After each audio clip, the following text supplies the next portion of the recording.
वंदे मातरम। आज मैं इस समय बैठा हूँ वैद्य त्रिलोकी चंद जी। वैद्य त्रिलोकी चंद जी अपने जीवन में बहुत सारे अनुभव इकट्ठा किए और बुजुर्ग हो गए हैं और अभी भी कार्य कर रहे हैं। तो वैद्य जी के हम घर पे आए हैं और वैद्य जी से बहुत सारे विषय पे हमारी चर्चा हुई, बात हुई। तो एक विषय मैंने वैद्य जी से निवेदन किया और वैद्य जी का भी विचार था इस पे बात करने के लिए, चर्चा करने के लिए। आजकल महिलाओं का गर्भपात हो जाता है, बार बार गर्भपात हो जाता है। गर्भ धारण होने के 2-3 महीने के बाद, 4 महीने के बाद गर्भपात हो जाता है। तो वैद्य जी से हम इसके विषय में जानेंगे कि उनका गर्भपात क्यों हो जाता है, कारण भी जानेंगे और गर्भपात ना हो उसके लिए औषधि भी जानेंगे। तो चलिए हम वैद्य जी से वैद्य जी का पहला तो बहुत बहुत धन्यवाद वैद्य जी आपका। आप इतने उम्र में भी जो है इस तरीके से हमें समय दिए, जागरूक कर रहे हैं, लोगों में मदद कर रहे हैं। तो बहुत बहुत मैं धन्यवाद मैं आपका। मैं चाहता हूँ कि आयुर्वेद फिर से घर घर पहुँचे और लोग अपना इलाज खुद करें डॉक्टरों के पास जाने के बजाय, इसलिए मैं मेहनत कर रहा हूँ जी जी। सारी। वैद्य जी का भी एक चैनल है, वैद्य जी का चैनल का नाम क्या है वैद्य जी? आयुर्वेद साइंस। यूट्यूब पर सर्च करेंगे आयुर्वेद साइंस। हाँ, जी उसमें मेरे वीडियो मिल जाएंगे आपको। जी तो अब मैं जिस विषय पर बोलना चाह रहा हूँ कि कई ऐसी स्त्रियाँ होती हैं उनको गर्भ ठहरता है और डॉक्टर जो उनको रेस्ट बताते हैं कि 4 महीने रेस्ट करना है, नीचे पैर नहीं रखना, ये सब कुछ करते हैं, सावधानियाँ बरतते हैं।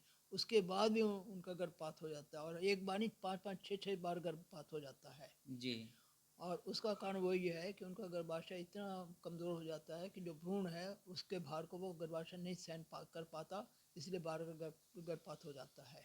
जी जी और मैंने ऐसी स्त्रियों को दिया है, उनको एक बार दे, आप एक बार दोगे तो उसके बाद उसका गर्भपात दोबारा नहीं होगा। मैं डिटेल में बता रहा हूँ पढ़ के जी जी जी। मेरी किताब से। मेरी किताब में ये 662, इस किताब में 662 पर नंबर 3 पर दिया गया है। वैद्य जी का ये मोटा ग्रंथ है, किताब है, इसी में हजारों के तादाद में अनुभव भरे पड़े हुए हैं और प्रैक्टिकल किया हुआ अनुभव है। आप लोग उसको प्रयोग कर ये सकते सारे हैं। प्रैक्टिकल हैं। जी वैद्य जी, अनुभव बताएं। हाँ 662 नंबर हाँ, पेज। छः सौ मैं भी बासठ देख लेता हूँ तब तक। हाँ। जी तो जिन्हें 2-3 माह तक गर्भ ठहरने के बाद गर्भ गिर जाता हो, ऐसा 5-6 बार हो चुका हो, सभी दवाएं फेल हो चुकी हों, उस पर मेरी पुस्तक में 662 नुस्खा नंबर 3 पर दिए गए नुस्खों को इस प्रकार दें। पहले कारण जान लें। बार बार मिसकैरेज क्यों होता है? बार बार गर्भपात होने का मतलब है स्त्री का गर्भाशय इतना कमज़ोर हो गया है कि वो भ्रूण गर्भ के वजन को संभाल नहीं पाता। इस कारण बार बार गर्भपात हो जाता है। निम्न दवाओं से गर्भाशय मजबूत हो जाता है। इसके लेने के बाद कभी गर्भपात नहीं होगा। जी गर्भपात के बाद स्वस्थ होने के बाद निम्न दवाएं लें। जी त्रिवंग भस्म, जी बैद्यनाथ की 2 रत्ती, मुक्ता पिष्टी या मुक्ता शुक्ति पिष्टी, दोनों में से कोई भी ले सकते हैं, 2 रत्ती। जी इसे 1 चम्मच च्यवनप्राश में मिलाकर सुबह शाम चटाएं। 2 घंटे तक कुछ न लें। ये जी दवा गर्भाशय की दीवारों को मजबूत करेगी। इसे लगातार 1-1.5 माह तक लें।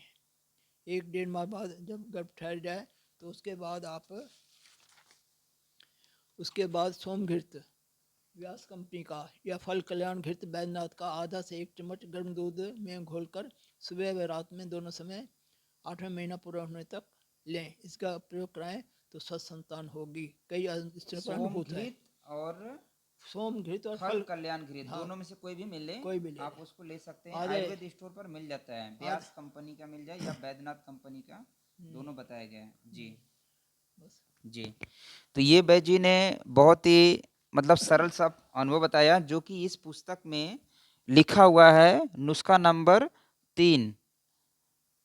तो गर्भाधारण शक्ति नष्ट होने के लिए, मतलब ये जो है गर्भाधारण की दिक्कत होती है, यहाँ पे लिखा हुआ है। तो ये प्रयोग ये किताब में ऑलरेडी दिया हुआ है। इस किताब में बहुत सारे प्यारे प्यारे अनुभव है।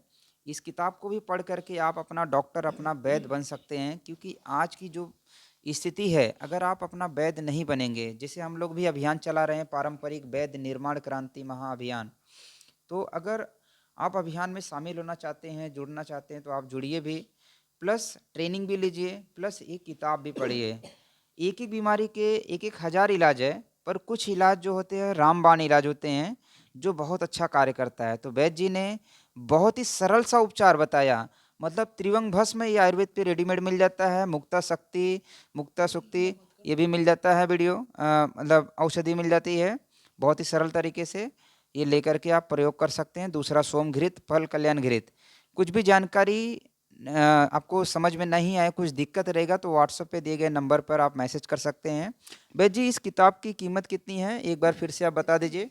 2500 रुपये है जी और कोरियर और पैकिंग समेत मैं 2300 में दे रहा हूँ। जी और मेरी ये एक और छोटी किताब है, ये आयुर्वेद का शीर्षांक है। इसमें किताब में जो नुस्खे रह गए थे या जी जो अनुभव नहीं आए थे वो नुस्खे और नए नुस्खे और अनुभव मैंने इस किताब में दिए हैं। इसकी कीमत 400 रुपये है, कोरियर समेत 450 की मैं दे रहा हूँ। जी, और ये छोटी किताब है और ये बड़ी किताब है। इसी के साथ है आयुर्वेद पद से रोगों के निदान पर लघु पुस्तिका। ये इस किताब में से मैंने दिया है, जैसे आँखों से हो गया, आपके दांतों से हो गया, जीभ से हो गया, उसको देखकर आप रोगों की पहचान कर सकते हैं। बहुत संक्षिप्त में दिया हुआ है इसमें। जी जी जी। ये इस किताब के साथ फ्री है। ये टोटल जो किताब की कीमत है 2500 है, दोनों के 2700 रुपये में कोरियर समेत दे रहा हूँ, दोनों किताबें। दोनों किताबें प्लस एक छोटी वाली किताबें हाँ, फ्री में मिलेगी। कोरियर समेत। और अगर आप बड़ी किताब चाहिए रहेगा तो आपको 2300 रुपये में मिल जाएगा कुरियर समेत। तो आप संपर्क कर सकते हैं। वैद्य जी का एक बार नंबर बता दीजिए वैद्य जी। 9871753988। जी, बहुत फरीदाबाद, बहुत हरियाणा। बहुत बहुत धन्यवाद वैद्य जी का। वैद्य जी ने बहुत प्यारा एक अनुभव बताया। गर्भाधारण में जो दिक्कतें होती है माताओं बहनों को, गर्भपात हो जाता है, उसके लिए बहुत ही सरल सा उपचार बताएं। तो आप इसको प्रयोग करिए और अपना अनुभव धीरज भाई को ज़रूर बताएं, क्योंकि आपके अनुभव समाज कल्याण में हम उसको प्रचार करेंगे। आपके अनुभव के माध्यम से और बहनों को और माताओं को और भाइयों को जागरूक करेंगे। नमस्कार। और वैद्य जी का भी बहुत